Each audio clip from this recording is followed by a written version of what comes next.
तो दोस्तों इससे पहले मैंने आप लोगों को बताया था एडिटर के पास लेटर राइटिंग कैसे लिखना है, और मैंने दो इंपॉर्टेंट लेटर राइटिंग आप लोगों को प्रोवाइड किया था। साथ ही साथ मैंने दो आप लोगों को रिपोर्ट राइटिंग भी प्रोवाइड किया हूं। जो भी स्टूडेंट्स नहीं देखे, डिस्क्रिप्शन बॉक्स में प्लेलिस्ट का लिंक पड़ा हुआ है। सबसे पहले रिपोर्ट राइटिंग और आप लोगों का लेटर राइटिंग को जरूर देखें, क्योंकि वो आपके एग्जाम में मोस्ट इंपॉर्टेंट बनेगा। आप सभी को पता है कि हमारे एग्जाम में कंपलसरी है कि हमारे एग्जाम में लेटर राइटिंग हो, रिपोर्ट राइटिंग हो, नोटिस राइटिंग हो या आर्टिकल्स, वो हर हाल में आएगी। तो क्यों छोड़े भाई, उसको अच्छी तरह से देख लेना है। और आज मैं आपको बताने वाला हूं आप लोगों का आर्टिकल्स, और मैं टोटल आप लोगों को 2 आर्टिकल्स बताने वाला हूं जो जबरदस्त होगी। तो शुरू से लेकर अंत तक देखें। चैनल पर नए आए तो चैनल को सब्सक्राइब करके बेल आइकन को प्रेस करें, और जितना ज्यादा हो सके अपने दोस्तों को शेयर करना ना भूलें। याद रखना है मेरे भाई, मैं आपको हिंदी इंग्लिश दोनों में समझाऊंगा। पहला आपको लेकर चलता हूं हम लोग का, ध्यान देंगे।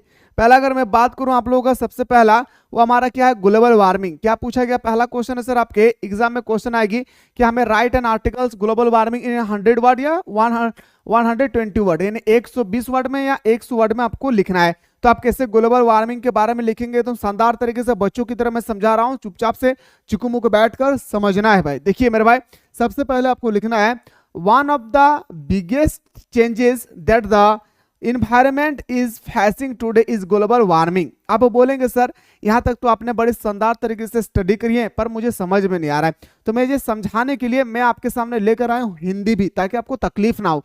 पहले एक बार स्टेटमेंट को देखिए, one of the biggest changes that the environment is facing today is global warming. कहता है क्या कि आज पर्यावरण का सामने सबसे बड़ी चुनौतियां, आज अगर हमारे पर्यावरण के सामने सबसे बड़ी चुनौतियां अगर है तो एक ग्लोबल वार्मिंग है। ग्लोबल वार्मिंग को हिंदी में बोलते हैं वैश्विक ताप वृद्धि।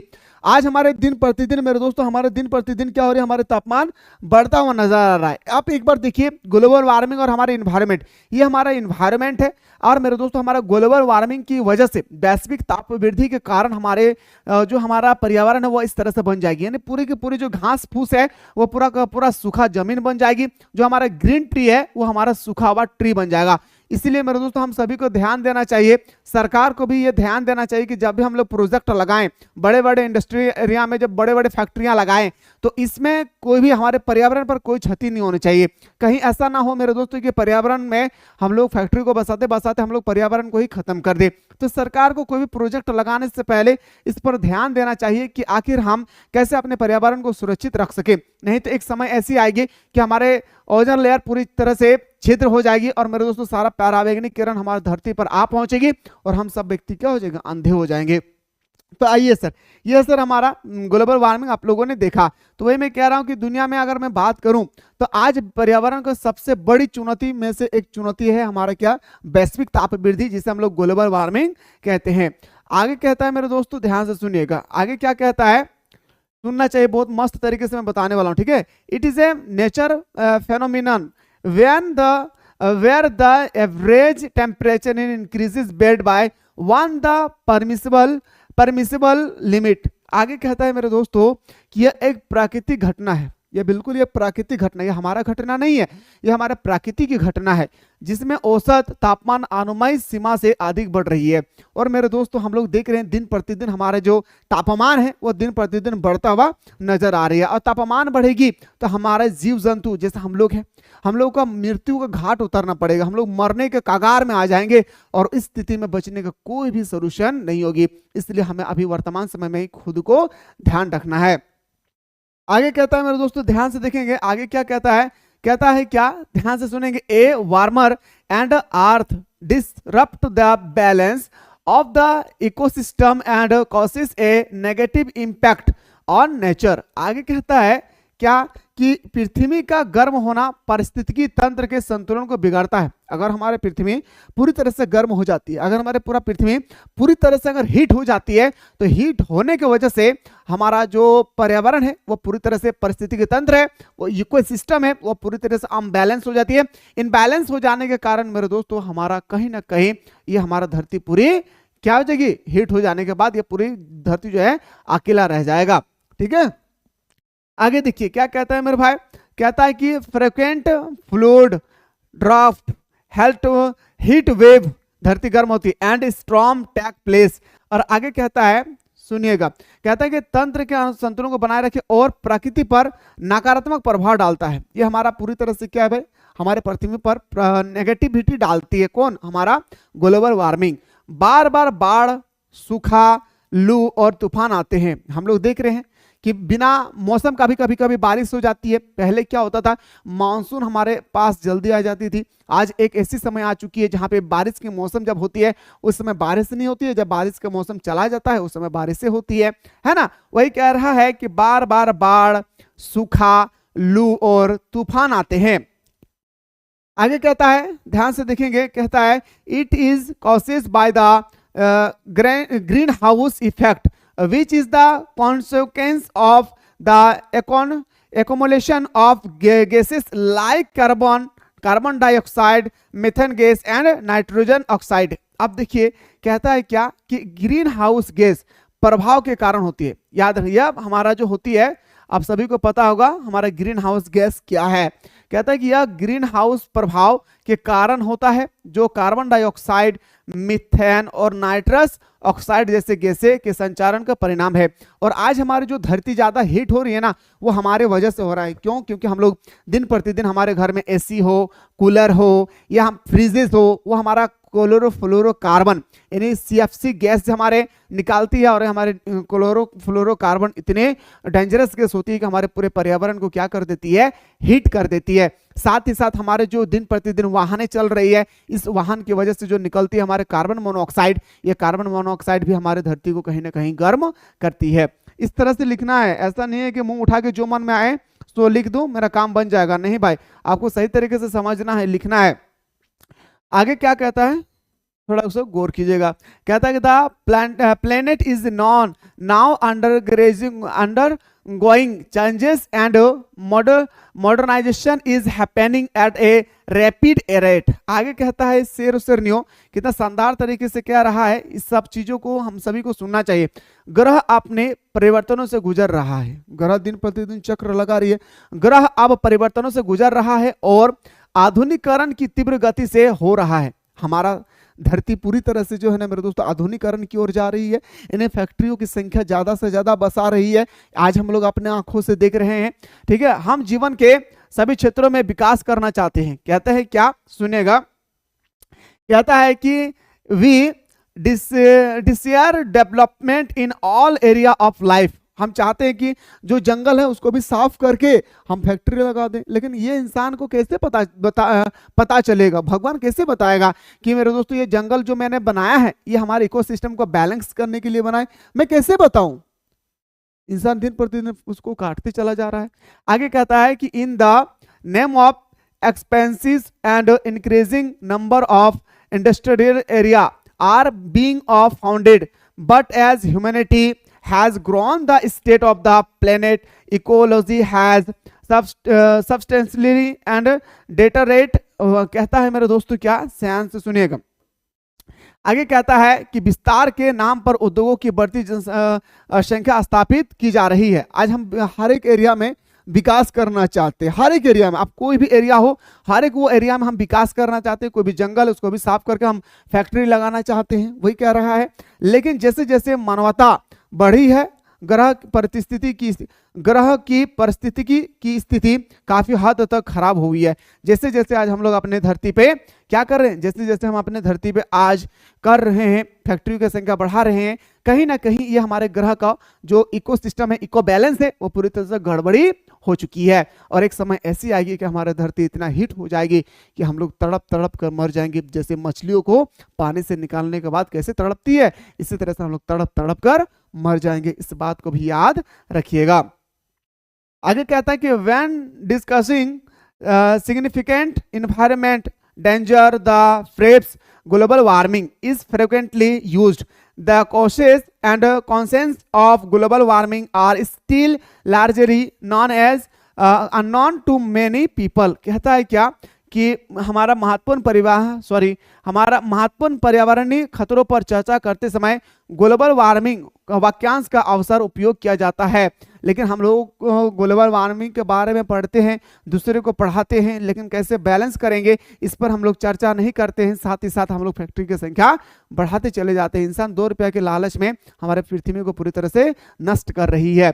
ग्लोबल वार्मिंग के कारण और परिणाम अभी भी कई लोगों के लिए काफी हद तक अज्ञात है, और बहुत सारे ऐसे हमारे धरती पर लोग हैं जो पूरी तरह से मेरे दोस्तों ग्लोबल वार्मिंग के बारे में उनको नॉलेज नहीं है, और ना वो ग्लोबल वार्मिंग के बारे में चर्चा करना चाहती है। जैसे एग्जांपल में दूं तो हमारा हो गया अमेरिका, ब्रिटेन, हमारा हो गया यूरोप कॉन्टिनेंट के सारे वो देश जो पूरी तरह से फैक्ट्री को बसा रही है। और मेरे दोस्तों बसाने के बाद वो कहती है क्या कि हमारे देश की वजह से हमारे पृथ्वी पर ये जो तापमान बढ़ रही है सिर्फ ये हमारे देश की वजह से नहीं हो रही है, लेकिन दुनिया के सारे देश कह रही है कि हमारे तापमान में अगर वृद्धि हुई है तो हमारा अमेरिका और यूरोप कॉन्टिनेंट की जितने सारे कंट्रीज है इन सब देशों के कारण हुई है, क्योंकि वहां पे दिन प्रतिदिन फैक्ट्री की संख्या बढ़ाती चला जा रहा है और कहीं ना कहीं हमारे धरती को हिट कर रही है। ये हमारा पहला क्वेश्चन था ग्लोबल वार्मिंग, जो आपके मॉडल पेपर में भी था, इसलिए मैंने आप लोगों को ये क्वेश्चन बता दिया हूं। ये आपके मॉडल पेपर में भी था, शानदार तरीके से मैंने आप लोगों को स्टडी करा दिया हूं। भाई अब आते हैं सर अगला क्वेश्चन पे। अगला क्वेश्चन सर हमारा क्या है, right the article on climate change. मैंने आप लोगों को बताया था जब भी आर्टिकल करें, लेटर राइटिंग करें, रिपोर्ट राइटिंग करें, जब भी आप लोग करें इस बात को ध्यान में रखकर करना है कि प्रेजेंट टाइम में क्या घटना घट रही है। जैसे अगर आप हिंदी कोर लिए हैं या हिंदी इलेक्टिव लिए तो आपको वर्तमान समय में ध्यान देना है निबंध लेखन में। क्या तो निबंध लेखन में आपको ध्यान देना है किसके बारे में, तो बताएंगे सर कोरोना वायरस, महिला सशक्तिकरण, याद रखना, लोकतंत्र की विशेषता, ये सब चीजों पर आपको ध्यान देना है। आइए सर बात करते हैं कि हमारा क्या है क्लाइमेट चेंजेस। आइए सर, क्लाइमेट चेंजेस का मतलब होता है जलवायु परिवर्तन। जलवायु परिवर्तन याद रखना, क्या बताना है सर, जलवायु परिवर्तन। ठीक है, जलवायु परिवर्तन क्या है आइए बात करते हैं। एकदम शानदार तरीके से मैं आप लोगों को बच्चों की तरह समझा रहा हूं, आप सभी को समझना चाहिए, है ना। देखिए मेरे दोस्तों, कहता है कि एकदम सिंपल भाषा में, climate change means sudden change in the environment on earth. कहता है जलवायु परिवर्तन का मतलब पृथ्वी में अचानक होने वाली परिवर्तन से।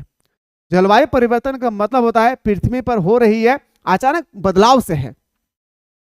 आगे कहता है कि change taking place in the environment which we call climate change। कहता है क्या कि हो रहे बदलाव जिसके परिणाम जिसे हम लोग बोलते हैं क्या जलवायु परिवर्तन। याद रखिएगा, पर्यावरण में हो रहे बदलाव जिसे हम जलवायु परिवर्तन कहते हैं। वही कह रहा है कि climate change means rapid change. क्या बोल रहा है भाई, क्लाइमेट चेंज मींस क्या है, rapid change. Climate change means rapid change in the environment due to rapid industrial area हो या इंडस्ट्रियल जो बड़े बड़े फैक्ट्रियां हैं, इंडस्ट्रियल एरिया बाय ह्यूमन। मेरे दोस्तों, ये हमारे धरती पर जो जलवायु परिवर्तन हो रही है, हमारे तापमान बढ़ रही है, तो ये हमारा कहीं ना कहीं इंडस्ट्रियल एरिया उद्योग होगी। मैं जैसे आप लोगों को बताया वही कह रहा है मेरे भाई, शानदार तरीके से ये बातें बता रही है जो हम सभी को देखना चाहिए। कहता है क्या, एकदम सुनिएगा, कहता है मेरे दोस्तों कि जलवायु परिवर्तन का मतलब है मनुष्य द्वारा तेजी से किए जा रहे हैं औद्योगिकरण। क्लाइमेट में जो चेंजेस आ रही है मनुष्य के द्वारा किए जा रहे हैं तेजी से औद्योगिकरण, फैक्ट्रियों की संख्या बढ़ा रहे हैं, समझ में आ रही है ना, तेजी से बदलाव होने वाला है। यह बदलाव पूरे पर्यावरण के लिए बहुत ही खतरा है।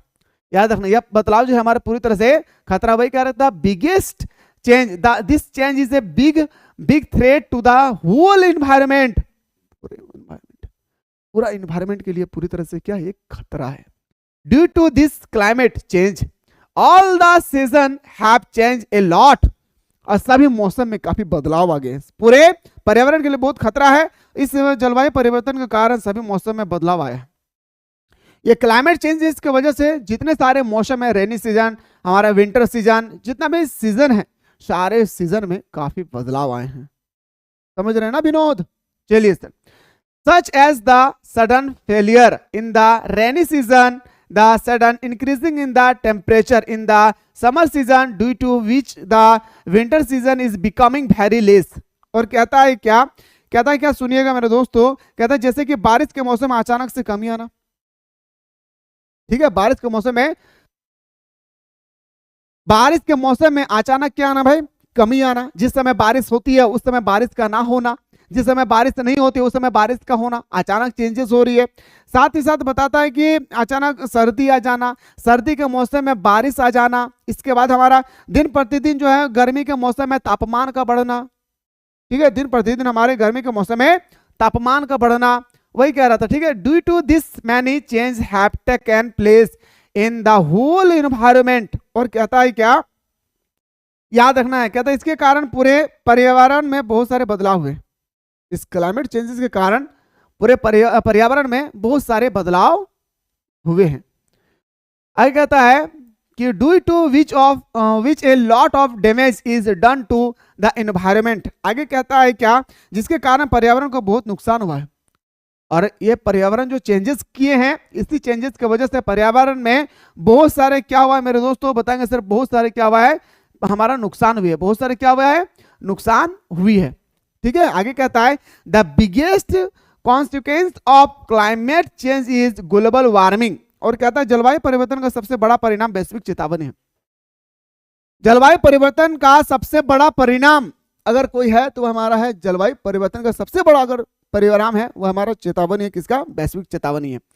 आगे कहता है कि due to which the summer temperature is increasing all over the world, और कहता है जिसके कारण पूरी दुनिया में गर्मी का तापमान बढ़ रही है, जिसके कारण पूरी दुनिया में दिन प्रतिदिन गर्मी का तापमान क्या हो रही है मेरे दोस्तों, बढ़ रही है। That's why every year we are feeling less rain and winter season and summer season the most. कहता है कि हर साल हमें कम बारिश और सर्दी का मौसम में, गर्मी का मौसम में ज्यादा महसूस हो रही है। गर्मी के मौसम में ज्यादा गर्मी आ जा रही है, ठंडी के मौसम में ज्यादा ठंडी हो जा रही है, बारिश के मौसम में ज्यादा, जिस समय बारिश ज्यादा होनी चाहिए उस समय बारिश नहीं हो रही। यह है हमारा क्लाइमेट चेंज, याद रखेगा, यह हमारा क्या मेरे सर सरनियों, यह है सर हमारा क्लाइमेट चेंजेस। अब आते हैं सर कुछ पॉइंट लिखना है। ऐसे लिखते समय हम लोगों को बचपना जैसा ऐसे नहीं लिखना है। यहाँ पे ऐसे का मतलब होता है बहुत सारे चीजें को स्टेप बाय स्टेप लिखना। The following are the factor causes climate change, यानी आपसे पूछा गया है कि हमारा जो क्लाइमेट चेंज है, जलवायु परिवर्तन के जिम्मेदार का कारक क्या है। पहला बताएंगे सर सोलर रेडिएशन, सौर विकिरण। दूसरा बताएंगे सर ह्यूमन एक्टिविटी, याद रखना मानव, याद रखना ह्यूमन एक्टिविटी। दूसरा बताएंगे मानव गतिविधियां। इफेक्ट ऑफ क्लाइमेट चेंज, क्या बताएंगे मेरे भाई, जलवायु परिवर्तन के प्रभाव। आखिर जलवायु परिवर्तन के क्या क्या प्रभाव है, ठीक है, जलवायु परिवर्तन के क्या क्या प्रभाव है। तो लिखेंगे सर पहला adverse effect on forest and wild life, कहता है वनों और वन्यजीव प्रतिकूल प्रभाव। वन और वन्यजीव, जंगलों में रहने वाले जीवों को वन्यजीव कहते हैं, प्रतिकूल प्रभाव, उनको इफेक्ट पहुंच रही है भाई, है ना। आज तो हम घर में एसी लगा के चुपचाप से सोए हुए हैं, तकलीफ तो उनको हो रही है। दूसरा आगे सर की नेगेटिव इफेक्ट ऑन वाटर, कहता है और मेरे दोस्तों जल पर नकारात्मक प्रभाव, हमारा जल पे नकारात्मक प्रभाव हो रही है। और लास्ट में आपको कंक्लूजन लिखना है खतरनाक तरीके से, लास्ट में आपको हर हाल में लिखना है क्या मेरे भाई, कंक्लूजन। कंक्लूजन में लिखना it is necessary to take the problem of climate change seriously and it is important to control the human activities affecting the environment which are contributing to the deterioration of the environment। कहता है क्या last time, कहता है कि जलवायु परिवर्तन की समस्या को गंभीरता से लेना आवश्यक है। जो जलवायु परिवर्तन हो रही है इसमें परिवर्तन में गंभीरता पूर्वक हमें विचार विमर्श करने आवश्यक है, ठीक है। पर्यावरण को प्रभावित करने वाले मानव गतिविधि को नियंत्रित करना चाहिए। पर्यावरण में जिस कारण से पर्यावरण पर क्षति हो रही है, ये पर्यावरण में जो चेंजेस हुए हैं मनुष्य के कारण, ये मनुष्य को आवश्यक है, मनुष्य के अंदर में यह भावना आनी चाहिए कि हम कैसे अपने पर्यावरण को बचाएं, ठीक है। जो पर्यावरण की गिरावट में योगदान दे और हमारे पर्यावरण में हो रहे बदलाव पर योगदान दे, कि जैसे हमारे पर्यावरण में बदलाव हो रही है वो बदलाव ना हो। तो ये था सर हमारा दो हमारे सामने आया था आपके सामने आर्टिकल्स, जो आपके एग्जाम के अकॉर्डिंग मोस्ट इंपॉर्टेंट था। तो मैं चाह रहा हूं कि ये दो आप लोगों का जो आर्टिकल्स है, दो रिपोर्ट राइटिंग और दो लेटर राइटिंग जो मैंने बताया, वो सारी चीजों को आप लोगों को अच्छी तरह से देख लेना है। लेकिन हाँ, एक आर्टिकल्स और याद रखिएगा, याद रखना एक आर्टिकल्स और याद रखना। एक आर्टिकल्स कौन हो जाएगा मेरे भाई, तो मैं बता देना, एक आर्टिकल्स आप लोगों को याद रखना है किसके बारे में, खतरनाक मोबाइल फोन। याद रखना है क्या, मोबाइल फोन के बारे में आपको याद रखना है। याद रखना मेरे भाई कि miss use of mobile phone, याद रखना है, क्या याद रखना है? Miss use of mobile phone. मैं आप लोगों को अगर ये वीडियो देखने के बाद अगर आप लोग पूरी तरीके से समझ गए मेरी बात को, तो आप लोग कमेंट सेक्शन में कमेंट करेंगे कि sir miss use of mobile phone वर्तमान समय में एक प्रकार का हमारा घटना है।